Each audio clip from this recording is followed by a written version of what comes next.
నమస్కారం, seven hills టీవీకి స్వాగతం. ఇక వార్తల్లోని వివరాలు. రాజధాని అమరావతిలో జరుగుతున్న గెస్టెడ్ ఆఫీసర్స్ క్వార్టర్స్ నిర్మాణాలను మంత్రి నారాయణ పరిశీలించి పనుల ఆలస్యంపై తీవ్ర ఆగ్రహం వ్యక్తం చేశారు. అనంతరం ఆయన మీడియాతో మాట్లాడుతూ ప్రభుత్వం అమరావతి గెస్టెడ్ క్వార్టర్స్ పనులలో జాప్యం ఉండకూడదని, అలా చేసిన పక్షంలో పని చేయకపోతే వెళ్లిపోవాలని తెలిపారు. అలాగే ఆలస్యం గల కారణాలను షాపూర్జీ పల్లోంజీ కన్స్ట్రక్షన్ నిర్మాణ సంస్థ మేనేజ్మెంట్ సీఎం చంద్రబాబుతో మాట్లాడాలని సూచించారు.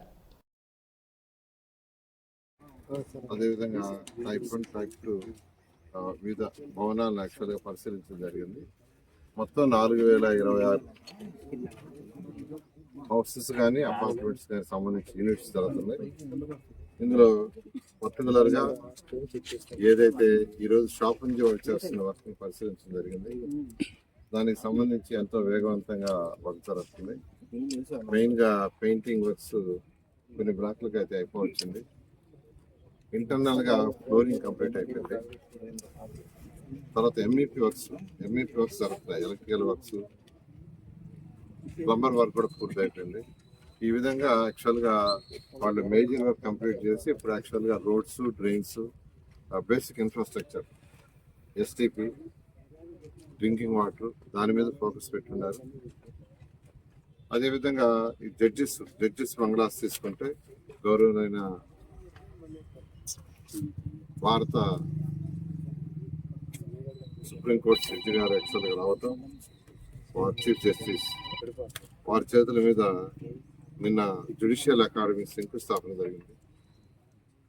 అదేవిధంగా AP high court judges guest house దానికి ఫౌండేషన్ జరిగింది.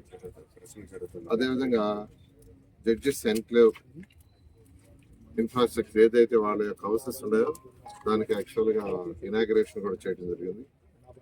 ఇది కాకుండా international cancellation and mediation institution ఇస్తామని చెప్పారు.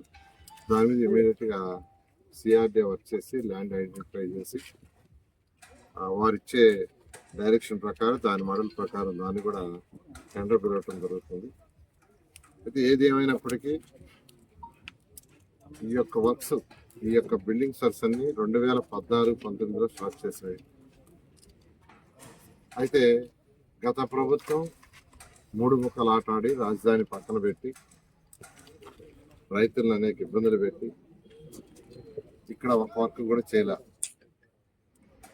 ఏ కాంట్రాక్టర్లు అయితే ఇక్కడ కాంట్రాక్ట్ చేశారో వాళ్ళ యొక్క మెటీరియల్, వాళ్ళ యొక్క కాంట్రాక్ట్స్ క్యాన్సిల్ చేయలేదు, మెటీరియల్ తీసేవారు లేదు. 5 సంవత్సరాలు వాళ్ళు మెటీరియల్ తీసుకోవాలి. ఇది బ్యాలెన్స్ మెటీరియల్ ఉంటుంది, స్టీల్ కావచ్చు, వాటిని తీసేవాని లేదు, క్యాన్సిల్ చేయలేదు. అనేక ఇబ్బందులు పడ్డారు.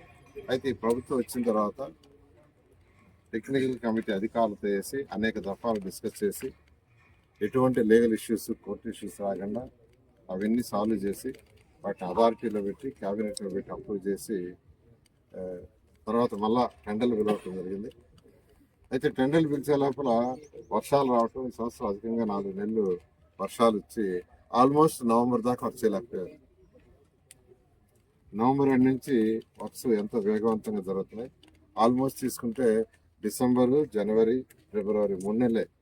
ఈ 3 నెలలలో ఎంతో వర్క్, అటు హౌసెస్ కావచ్చు, రోడ్స్ కావచ్చు, ట్రంక్ రోడ్స్ కావచ్చు, లేఅవుట్స్ రోడ్స్ కావచ్చు, ఐకానిక్ టవర్స్, అసెంబ్లీ కానీ, హైకోర్టు కానీ, అదేవిధంగా 5 అడ్మినిస్ట్రేటివ్ టవర్స్ కానీ ఎంతో వేగవంతంగా జరుగుతున్నాయి. ఇవన్నీ కూడా అనుకున్న టార్గెట్ ప్రకారం ఏదైతే వాళ్ళకి టెండర్ టైమింగ్స్ ఇచ్చామో దాని ప్రకారం వాళ్ళందరూ కంప్లీట్ చేస్తారు. దాన్ని రెగ్యులర్గా మానిటరింగ్ చేస్తున్నాం. ఇప్పుడు శ్రీనివాస్ గారు అయితే దీని మీద స్పెసిఫిక్గా రోజు హాఫ్ డే కూర్చొని యాక్చువల్ రివ్యూ చేస్తున్నారు. ఖచ్చితంగా ఇవన్నీ కూడా కంప్లీట్ చేసేసి 3 సంవత్సరాల్లో అమరావతి క్యాపిటల్కి సంబంధించి 5 టవర్లు కానీ, 250 మీటర్ల నుండి అసెంబ్లీ కానీ, హైకోర్టు కానీ, 4026 అధికారులకి హౌసెస్ కానీ, అదేవిధంగా 360 కిలోమీటర్ ట్రంక్ రోడ్స్ కానీ, అదేవిధంగా 1500 కిలోమీటర్ లేఅవుట్స్ కంప్లీట్ చేస్తూ, అదేవిధంగా దాదాపు 100 మందికి డిఫరెంట్ ఆర్గనైజేషన్స్కి ల్యాండ్స్ ఇచ్చాం. అనంతరం హరిత రిసార్ట్స్లో తెలంగాణ ఆంధ్రప్రదేశ్ రాష్ట్రాల డీసీసీ అధ్యక్షులు శిక్షణా తరగతులు ముగించుకొని హాజరైన రాహుల్ గాంధీ, సీఎం రేవంత్ రెడ్డి, కేసీ వేణుగోపాల్, పీసీసీ అధ్యక్షులు మహేష్ గౌడ్, ఏపీ పీసీసీ అధ్యక్షురాలు వైఎస్ షర్మిల.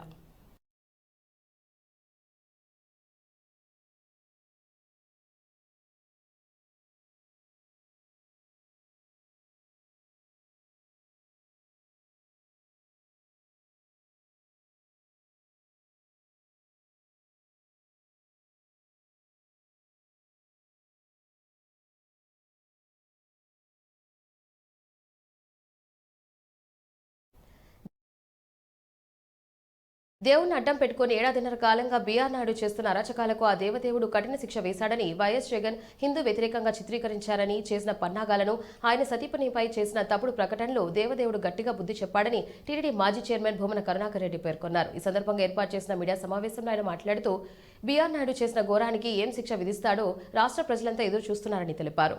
పైకెత్తండి. చంద్రబాబు ఇంకా మౌనంగా ఉన్నారంటే ఆయన చేసిన తప్పులకు మీరు మద్దతు ఇస్తున్నారనే సందేశం ప్రజలకు ఇచ్చినప్పటికీ గతంలో అచ్యుత దేవరాయలు చక్రవర్తిగా ఉన్న సమయంలో తిరుమల ప్రధాన అర్చకుడిగా ఉన్న సిఆర్పిఎన్ అనైతిక కార్యక్రమాలకు పాల్పడుతున్నారని ఆలయం ముందరే విధించిన చరిత్ర గురించి చంద్రబాబు తెలుసుకోవాలని అన్నారు. ఇలాంటి వ్యక్తిని క్షణంలో పదవి నుంచి తొలగించాల్సింది పోయి చంద్రబాబు ఆయనతో పోలీసులకు ఫిర్యాదు ఇప్పించడం లోకేష్ గారికి కూడా పంపించింది దాని అటెస్టేషన్. అలాగే ఆవిడ పవనానంద స్వామికి కూడా పంపించింది దానికి సంబంధించినటువంటిది ఇన్ఫర్మేషన్. ఆవిడ రాసినటువంటి ఉత్తరాన్ని నేను ఇప్పుడు చదువుతున్నా. Relationship subject relationship with BR Naidu, honorary chairman TV five. గౌరవనీయ మాజీ మరియు కాబోయే ఆంధ్ర రాష్ట్ర ముఖ్యమంత్రి వర్యులు నారా చంద్రబాబు నాయుడు గారికి నమస్కరించు రాయున్నది. నా పేరు తాడేపల్లి ఇందులేఖ, వయస్సు 48 సంవత్సరాలు, daughter of late Shri Tadepalli Satyanarayanamurthy, స్వస్థలం గుంటూరు జిల్లా తెనాలి. మాది బ్రాహ్మణ వైదిక కుటుంబం అయినప్పటికీ మా నాన్నగారు తెనాలి టౌన్ హెడ్ కరణంగా పనిచేసి ఉన్నారు. తదనంతర పరిణామాలతో మేము సుమారు 36 ఏళ్ల క్రితం హైదరాబాద్కు మూవ్ అయ్యి వ్యాపార నిమిత్తం హైదరాబాదులో స్థిరపడ్డాము. ప్రస్తుతము మేము హైదరాబాద్లోని మణికొండ ఏరియాలో స్థిర నివాసం కలిగి ఉన్నాము. Amaravati RGTS public positive perceptions camp కార్యాలయంలో ముఖ్యమంత్రి చంద్రబాబు అధికారులతో సమీక్షా సమావేశం నిర్వహించారు. ఈ సందర్భంగా సీఎం చంద్రబాబు మాట్లాడుతూ వివిధ శాఖల సమర్థత పెరిగేలా మెరుగైన సేవలు అందించేలా అధికారులు ఉండాలని సూచించారు. ఈ నెల నుంచి కనీసం 80% నుంచి 90% తగ్గకుండా పబ్లిక్ పర్సెప్షన్స్ ఉండాలని స్పష్టం చేశారు. అలాగే దీపం పథకం కింద ఇస్తున్న గ్యాస్ సిలిండర్లు డెలివరీకి డబ్బులు వసూలు చేయకుండా కఠినంగా వ్యవహరించాలని అన్నారు.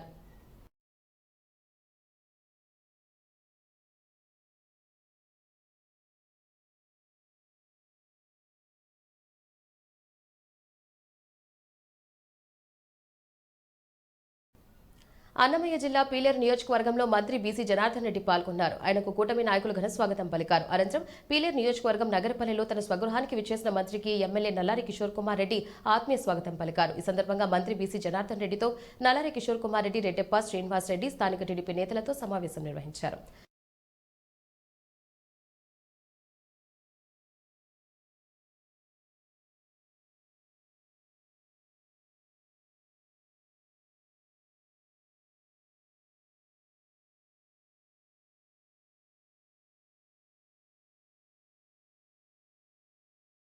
రాజంపేట పార్లమెంట్ టీడీపీ అధ్యక్షులుగా సుగావాసి ప్రసాద్ బాబు, ప్రధాన కార్యదర్శిగా ఖాదర్ ఖాన్ మరియు కార్యవర్గ సభ్యులు ప్రమాణ స్వీకార మహోత్సవాల్లో రాష్ట్ర రవాణా మంత్రి మండపల్లి రాంప్రసాద్ రెడ్డి, ఇన్ఛార్జ్ మంత్రి బీసీ జనార్దన్ రెడ్డి, చిన్నబాబు, పార్లమెంట్లోని ఎమ్మెల్యేలు మరియు నియోజకవర్గ ఇన్ఛార్జీలు, అనుమత విభాగాల కమిటీ సభ్యులు, తెలుగుదేశం పార్టీ కార్యకర్తలు, నాయకులు పాల్గొన్నారు.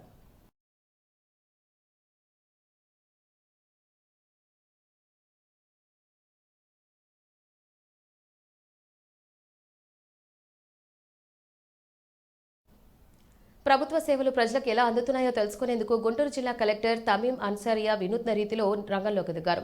గుంటూరు జిల్లా ప్రభుత్వ ఆసుపత్రి రోగులతో అందుతున్న వైద్య సేవలను పర్యవేక్షించేందుకు ఆమె ఇవాళ ఆకస్మికంగా తనిఖీ చేపట్టారు. ప్రభుత్వం ప్రతిష్టాత్మకంగా ఏర్పాటు చేసిన పీజీఆర్ఎస్ కార్యక్రమం చిత్తూరు జిల్లా కలెక్టర్ కార్యాలయంలో నిర్వహించారు. ఈ కార్యక్రమంలో జిల్లా కలెక్టర్ సుమిత్ కుమార్ సుదూర ప్రాంతాల నుంచి వచ్చిన అర్జీదారుల నుండి అర్జీలను స్వీకరించారు. అనంతరం వచ్చిన అర్జీలను సత్వరం పరిష్కరించాలని అధికారులను ఆదేశించారు. ఈ కార్యక్రమంలో జిల్లా జాయింట్ కలెక్టర్ ఆదర్శ్ రాజేంద్రన్, జిల్లా అధికారులు పాల్గొన్నారు.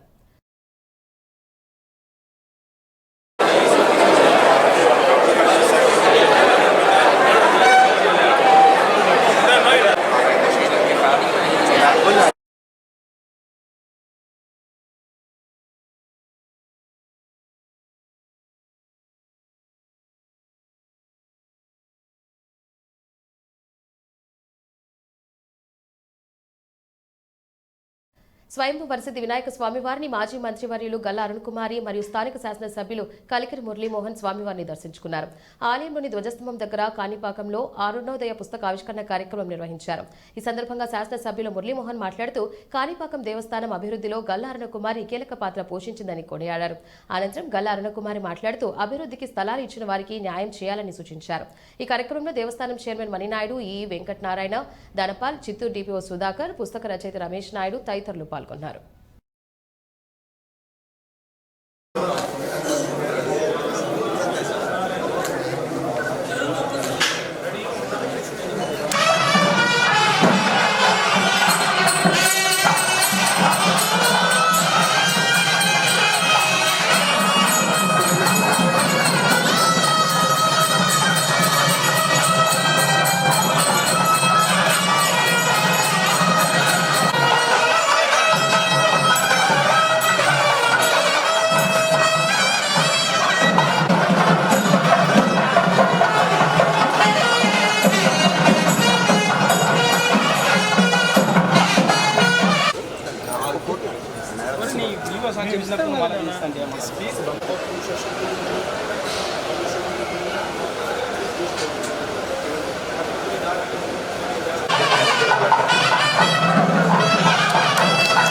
స్వయంభూ వరసిద్ధి వినాయక స్వామి దేవస్థానం ఈవో గారు పెద్ద కిషోర్ గారి వేదికపైకి రావాల్సిన కోరుతున్నాం. నామిని సుబ్రహ్మణ్యం గారు వేదికపైకి రావాల్సిందిగా కోరుతున్నాం. అంత ఎక్కువ నేను ఇచ్చిస్తా ఉన్నారు. ఒక మంచి రచయితని అంటే ఆధ్యాత్మిక పుస్తకాలు రాసే ఒక రచయితలు పట్టుకొచ్చి నా దగ్గర కొన్ని ఇచ్చారు. నాకు నచ్చలా, లేదు నేను రిలేట్ చేయగలుగుతున్నా. ఏదో ఒక కథా వస్తువుని చెప్పడం కాకుండా ఒక అనుభూతి ఉండే విధంగా ఉన్న పుస్తకం అని అనుకుంటున్నటువంటి తరుణంలో అరుణోదయం వచ్చింది. ఈ అరుణోదయాన్ని ఆవిష్కరించే ముందే నేను చదివాను. చాలా విషయాల్లో నేను ఇక్కడ నాకు తెలిసి రచయిత అక్షరాలు రాసుకోవచ్చు, కానీ ప్రతి అక్షరము అరుణమ్మ చెప్పుకుంటా రాసినట్టు అనిపించింది. అరుణమ్మ మనతో మాట్లాడినప్పుడు ఏమయ్యా మళ్ళీ ఏం చేస్తా ఉన్నావు నువ్వు, ఏదో మంచోడు అనుకుంటే ఇంకా నువ్వేం మంచుకోవడం చేయలేదు అని ఎట్లా చెప్పాలో ఆ అక్షర సరళి అదే విధంగా ఉంది. ఆ అక్షర సరళి రచయిత తన యొక్క రచనా శైలిని ఉపయోగించి రాసినట్టుగా నాకు అనిపించదు. ఆమె మాట్లాడితే ఏ విధంగా ఉంటుందో, ఆమె అనుభవాన్ని చెబితే ఏ విధంగా ఉంటుందో, ఆమె మాటలతో అక్షరాలు చెబితే పలికితే ఏ విధంగా ఉంటుందో దాన్ని ఒళ్ళుకోకుండా రాసేసారు. ఆమె ఇక్కడ మొండిగా పట్టుబట్టి ఇక్కడికి తీసుకొచ్చిన సందర్భాన్ని కానీ, లేదా తిరుమల దేవస్థానం చైర్మన్గా ఉన్నటువంటి ఆమె పాటు నేను చేశానని కాకుండా ఇప్పుడు తీసేసి ఒక షాపింగ్ కాంప్లెక్స్ కట్టాలి, దానికి మీరు డబ్బులు ఇవ్వాలి అని అడిగితే ఆయన వెంటనే కోనేరుకి ఒక 10 లక్షలు, షాపింగ్ కాంప్లెక్స్కి ఒక 15 లక్షలు, ఆ శివాలయం వాటి దానికంతా కూడా మళ్ళీ నేను అడిగి అఫీషియల్స్తో మాట్లాడి నీకు డబ్బులు పంపిస్తానమ్మా అని ఆయన వెళ్ళారు. దాంతో మాకు ఎవ్వరికి ఏమి తిండి కూడా లేకుండా పోయింది కదా. ఇచ్చారు, ఇంకా 2000 ఇస్తే 1 లక్ష అయిపోయేది కదా అంటే, నేను ఆ 2000 కూడా ఇచ్చేస్తే నువ్వు మళ్ళీ ప్రయత్నించవు, 1 లక్ష చేయాలని నువ్వు ప్రయత్నిస్తావు, దాంతో మొదలవుతుంది నీ ప్రయాణం అని ఆయన చెప్పింది నాకు చాలా నచ్చింది. అదే రోజు మేము భోజనశాల మరి తయారు చేసినప్పుడు, అంటే అప్పుడు బిల్డింగ్ లేవు, తయారు చేసినప్పుడు ఎవరో రిటైర్డ్ కలెక్టర్ ఎక్కడి నుంచో శ్రీకాకుళం ఆ ప్రాంతం నుంచి వచ్చారు. ఆయన ఫ్యామిలీకి అంతా భోజనం కోసం అక్కడికి వచ్చి భోజనం చేసి ఆ రోజే ఆయన 15,000 ఇవ్వడం జరిగింది. సో 1,00,000 దానిపైన 13,000 మాకు ఆ రోజే రావడం జరిగింది. ఆ విధంగా డొనేషన్ తిన్నవారందరూ కూడా డొనేషన్లు ఇచ్చారు కాబట్టి దాన్ని అభివృద్ధులు చేయడం జరిగింది. అదేవిధంగా ఎక్కడికి వెళ్ళినా కానీ గుళ్ళు గోపురాలు ఉండే చోట చాలా పరిశుద్ధంగా చాలా బాగుండేది. అందుకని ముందు ఆ వంక దగ్గర గేట్ నుంచి మొదలుపెట్టాను నేను. ఇక్కడ ఉన్నటువంటి ప్రతి ఒక్కరూ, నేను ఒక్కదాన్ని కాదు, ఇక పల్లకీని మోసే బోయిలు ఎందరో అన్నట్టు ఇక్కడ ఉన్న వాళ్ళు ప్రతి ఒక్కరూ సహాయం చేసిన వాళ్ళు ఉన్నారు ఇందులో. అదేవిధంగా అప్పుడు శ్రీరాములు రెడ్డి గారు చైర్మన్గా ఉన్నారు, కేశవులు ఈఓగా ఉన్నారు. వీళ్ళందరూ కూడా నేను ఏం చెప్తే అది తూచా తప్పకుండా ఆలోచించి వాళ్ళు పనులు చేసేవాళ్ళు. తర్వాత సత్య అని చెప్పని అతన్ని మరి వేసుకున్నాము. ఇలా అంచెలంచెలుగా జరిగింది. మళ్ళా మేము వెళ్ళిపోయిన తర్వాత మణినాయుడు వచ్చాడు. మణినాయుడు కూడా అదే పందాల్లో వర్క్ చేస్తున్నారు ఇక్కడ. కాబట్టి ఇక్కడ ఉన్నటువంటి ప్రతి ఒక్కరి కృషి అందులో ఉంది. మరి ఉభయదారులు అయితే మరి ఫస్ట్లో మమ్మల్ని ఒప్పుకోలేదు, కానీ ఇక్కడ పనిచేయడం జరిగింది ఎవరు వచ్చినా కానీ. ఈ గుడికి అసలు ల్యాండ్ అనేది లేదు. ఆ గుడి ఎంతవరకు ఉంది అంతవరకే ఉంది. చుట్టుపక్కలంతా కూడా రైతులు, వాళ్ళు కాకర్ల వాళ్ళపల్లి కదా, కాకర్ల వాళ్ళ రైతు ఉంది ఆ భూమి. దాని మీదనే వాళ్ళ బ్రతుకు తెరువు. దాన్ని తీసుకుంటున్నామని వాళ్ళందరూ నా పైన ఎంత కోపం చేసినా కానీ తర్వాత ఇది మీకే మంచి జరుగుతుందనే దీంతో నేను ఓపికగానే ఆ భూమిని అంతా కూడా అక్విజిషన్కి పెట్టి అదంతా మనం చేయబట్టి ఇదంతా కూడా జరిగింది. ఈ వార్తలు ఇంతటితో సమాప్తం. మరింత తాజా సమాచారం కోసం మళ్ళీ కలుద్దాం. అంతవరకు సెలవు, నమస్కారం.